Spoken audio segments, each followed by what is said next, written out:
Hello students, हम कर रहे थे रिफॉर्मेशन। लास्ट सेशन में हमने रिफॉर्मेशन का मीनिंग किया, इसके कोजेस किए एंड आज हम करेंगे रिफॉर्मेशन में क्या क्या डेवलपमेंट्स होती हैं एंड इसका क्या इम्पैक्ट पड़ता है। तो रिफॉर्मेशन क्या थी?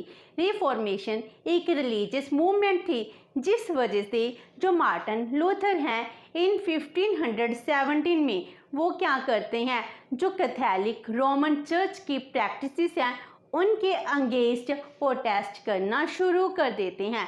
तो इसी प्रोटेस्ट में वो 95 थीसिस हैं वो लिखते हैं जिससे रिफॉर्मेशन है उसकी शुरुआत मानी जाती है।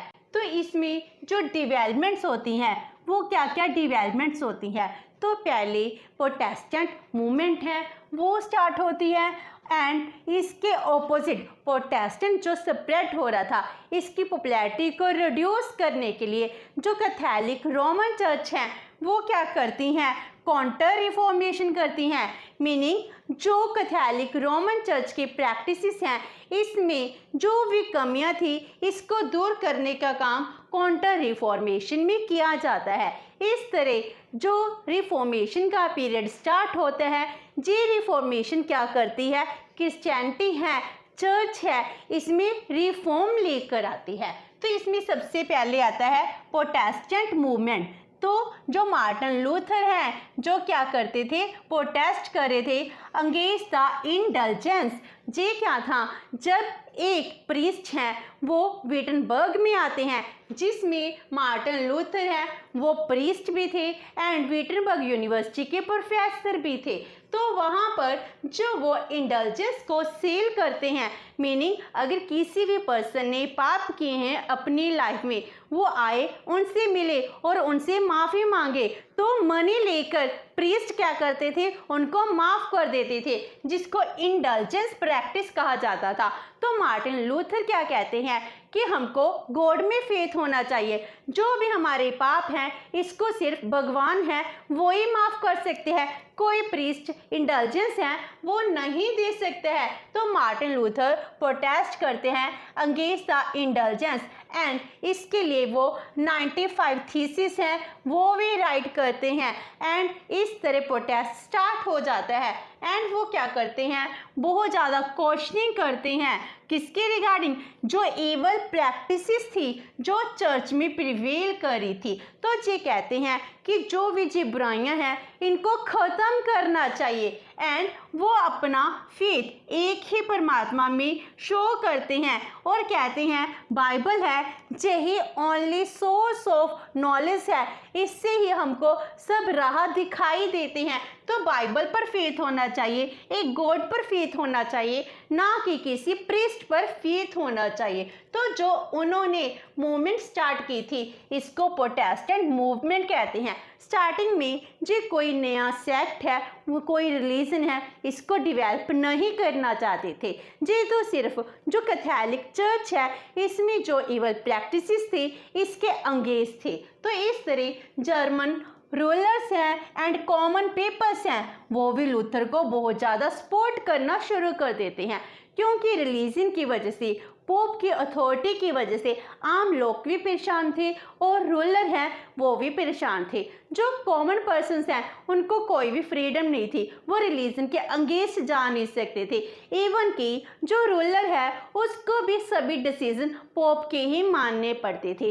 इस तरह क्या होते हैं, रूलर्स एंड कॉमन पर्सन्स हैं वो लूथर को सपोर्ट करते हैं, क्योंकि जो लूथर के व्यूज थे बहुत ही ज़्यादा लिबरल थे।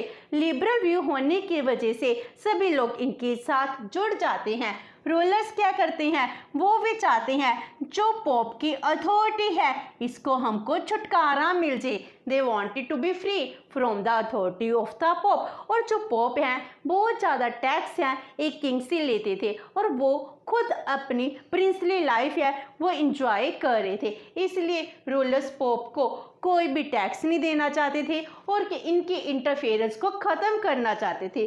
जब मार्टिन लूथर है वो पोप्स की अथॉरिटी के अगेंस्ट आवाज़ उठाते हैं तो जर्मन के रूलर्स हैं इनको सपोर्ट करते हैं।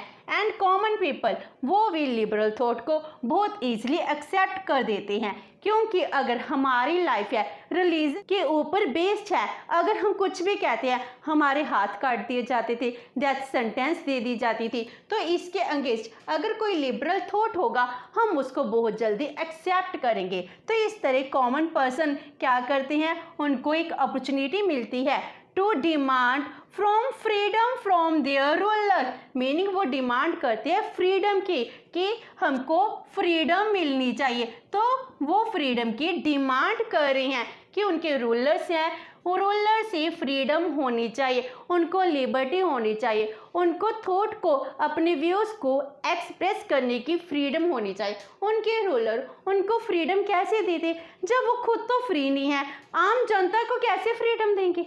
तो ये पॉसिबल ही नहीं था। तो ये पॉसिबल कब होता है, जब मार्टिन लूथर है पोप की अथॉरिटी के अंगेज जाते हैं।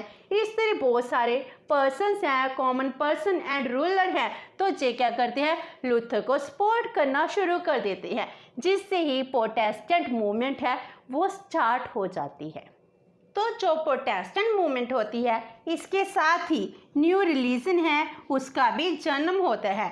तो development of new religion Protestantism, तो जो प्रोटेस्टेंट है प्रोटेस्ट करते हैं और लूथर को सपोर्ट करते हैं, तो इस तरह कैथोलिक के अगेंस्ट प्रोटेस्टेंटिज्म है वो नया रिलीजन, नया सेक्ट है, उसका जन्म होता है। तो इस तरह जो आने वाले टाइम में कंट्रीज होती हैं उसमें किसी में कैथोलिक चर्च होती है, कैथोलिक पर्सन्स होती हैं, जो क्रिश्चियनिटी है इसमें कैथोलिक बन जाते हैं, एंड कुछ पर्सन क्या बन जाते हैं, प्रोटेस्टेंट बन जाते हैं। तो इस तरह नया रिलीजन है उसका जन्म होता है प्रोटेस्टेंटिज्म। तो जो लूथर को सपोर्ट कर रहे थे वो बन जाते हैं लूथरनिज्म, मीनिंग वो लूथर को सपोर्ट कर रहे थे। तो इसके व्यू हैं कहाँ पर स्प्रेड हो जाते हैं, नॉर्थन जर्मनी में, नॉर्वे, स्वीडन एंड डेनमार्क में। इस तरह वहाँ पर लूथरनिज्म है वो स्प्रेड हो जाता है। तो जो प्रोटेस्टेंटिज्म है इसके आगे डिफरेंट सेक्ट्स बन जाते हैं। तो इसकी जो एक फॉर्म है लूथरनिज्म है जो northern Germany, Sweden, Norway, Denmark country में स्प्रेड होती हैं। इसी तरह जो कैथोलिक चर्च है इसके अगेंस्ट जो स्विट्ज़रलैंड है, स्विट्ज़रलैंड में भी एक मूवमेंट स्टार्ट होती है जिसको कैल्विनिस्ट कहते हैं और कैल्विनिज्म कहना शुरू कर देते हैं।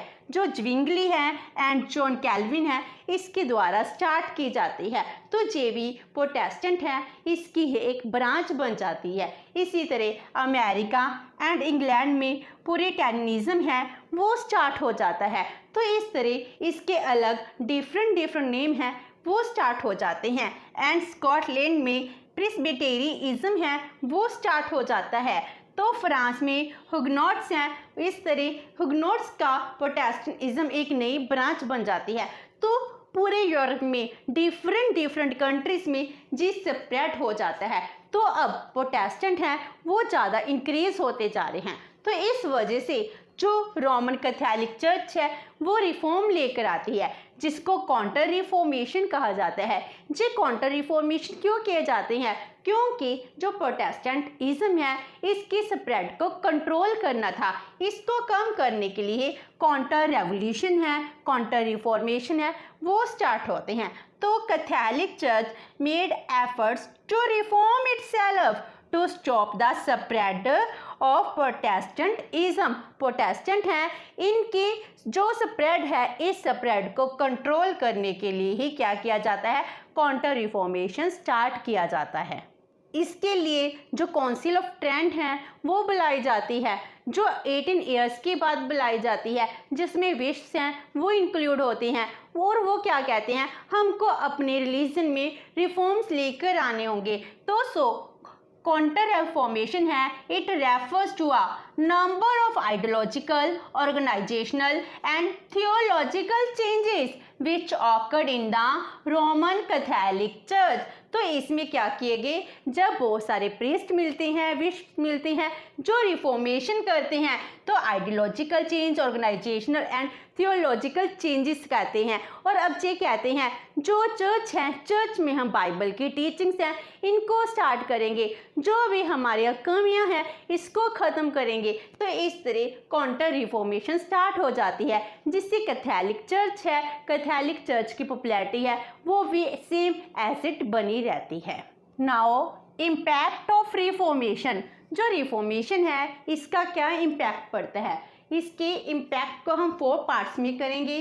First one is political impact. Politically इसका बहुत ज़्यादा इम्पैक्ट पड़ता है। जो रिफॉर्मेशन है ऑल्दो जो रिलीजियस मूवमेंट थी, लेकिन ये रिलीजियस से भी ज़्यादा पॉलिटिकली मूवमेंट बन जाती है, जिसमें जो किंग है, किंग हेड बन जाते हैं, सभी अथॉरिटी अपने पास ले लेते हैं। तो इसके रिगार्डिंग किंग ऑफ इंग्लैंड जो हेनरी 8 हैं, हेनरी 8 क्या करते हैं, अपने आप को डिक्लेयर कर देते हैं as the head of the church of the England. Meaning अब जो पोप हैं चर्च के हेड वो नहीं रहेंगे, चर्च का हेड कौन बन जाएगी, किंग हेनरी 8 बन जाते हैं। इस तरह वो क्या करते हैं, अपनी सुपरियरिटी है इसको शो करते हैं, एंड जो पोप की अथॉरिटी है इसको चैलेंज करना शुरू कर देते हैं।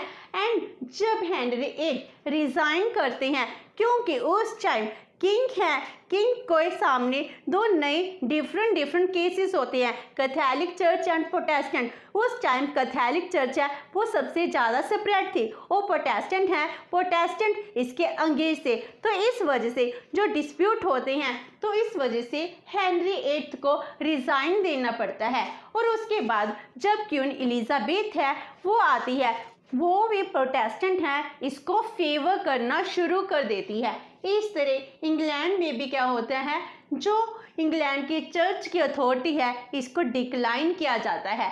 और इसके लिए क्या किया गया, जो डिफरेंट स्टेट्स हैं दे establish the separate national church under the control of the state. तो इस तरह डिफरेंट स्टेट्स में चर्च है स्टेट के अंडर आनी स्टार्ट हो जाती है।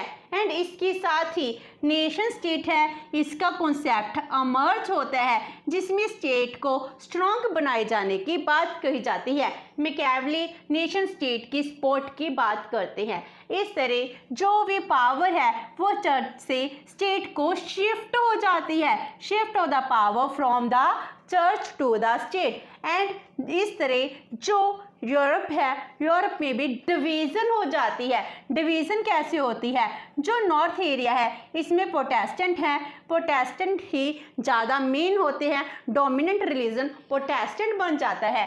एंड साउथ में कैथोलिक है, जे मेन रिलीजन बन जाता है।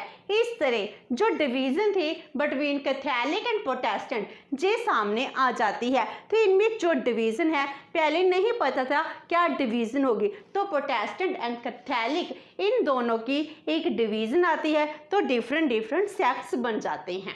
आफ्टर दैट सेकंड आता है रिलीजियस इम्पैक्ट। तो इसका पॉलिटिकल इम्पैक्ट भी होता है, रिलीजियस इम्पैक्ट भी पड़ता है। तो रिलीजन के अकॉर्डिंग जो रोमन कैथोलिक चर्च है इसमें रिफॉर्म्स हो जाते हैं। जो आम लोग डिमांड कर रहे थे कि जो कैथोलिक के रूल्स हैं जो बहुत ज़्यादा हार्ड हैं, हमको कुछ रिफॉर्म्स चाहिए थे। तो जो रिफॉर्म्स हैं वो किस वजह से आते हैं, क्योंकि प्रोटेस्टेंट हैं इनका जन्म होता है। तो रिलीजियस इम्पैक्ट क्या होते हैं, जो आने वाले टाइम में कैथोलिक हैं, कैथोलिक की पॉपुलैरिटी है ऐसा अच्छे बरकरार रहती है। एंड इसके बाद जो बाइबल है, बाइबल भी ट्रांसलेट की जाती है इनटू जर्मन, मीनिंग पहले नेटिव लैंग्वेज है, इसमें बाइबल को ट्रांसफ़र नहीं किया गया था। तो बाइबल किस में अवेलेबल होती थी, लैटिन लैंग्वेज में। तो अब इसको ट्रांसलेट किया जाने लगा जर्मन में, और इसके बाद अदर लैंग्वेज हैं उसमें भी ट्रांसलेट किया जाने लगा, जिस वजह से इंटेलेक्चुअल्स हैं, इंटेलेक्चुअल्स बाइबल को पढ़ने लगे थे, और बाइबल की एक कॉपी है चर्च में रखी जाने लगी, जिससे आम लोग हैं बाइबल की टीचिंग्स हैं इन टीचिंग्स को समझ सकेंगे। तो Bibles were kept in the church. And इस तरह जो डिवीज़न है between the Catholic and Protestant ये सामने आ जाती है, क्लियर हो जाता है कैथोलिक कौन है, प्रोटेस्टेंट कौन है। जो कैथोलिक चर्च थी, कैथोलिक अब भी बहुत ही ज़्यादा रिच थी, तो इस रिच चर्च के पास जो भी इसके एक्सपेंडिचर थे, इसकी बिल्डिंग्स थी, बहुत ही ज़्यादा रिच वे को रिप्रेजेंट करती थी। जबकि जो प्रोटेस्टेंट थे वो सिंपल वे से अपने व्यूज़ हैं इनको एक्सप्रेस करते थे। देन थर्ड है सोशल रिफॉर्म्स। अब इसमें सोशल रिफॉर्म्स भी आती हैं बिकॉज ऑफ रिफॉर्मेशन। अब जब किंग के पास अथॉरिटी आ गई, किंग के पास अथॉरिटी, लोगों ने क्या डिमांड की, फ्रीडम की डिमांड की। अब फ्रीडम स्टार्ट हो जाती है तो सोशल रिफॉर्म्स बन जाती हैं।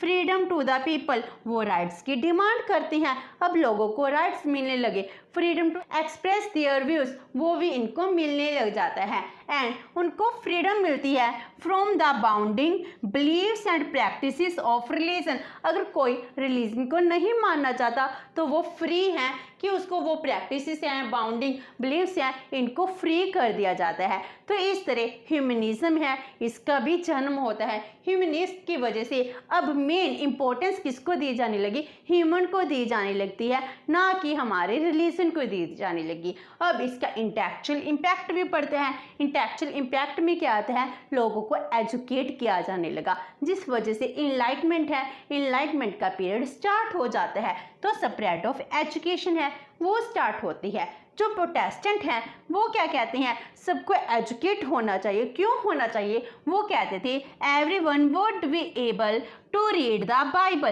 ताकि हम बाइबल को पढ़ सकें, क्योंकि इन्होंने शो किया था बाइबल में ही एक फेथ रखना चाहिए। तो प्रोटेस्टेंट बाइबल पर फेथ रखने के लिए, बाइबल को पढ़ने के लिए एजुकेशन को सेपरेट करते हैं।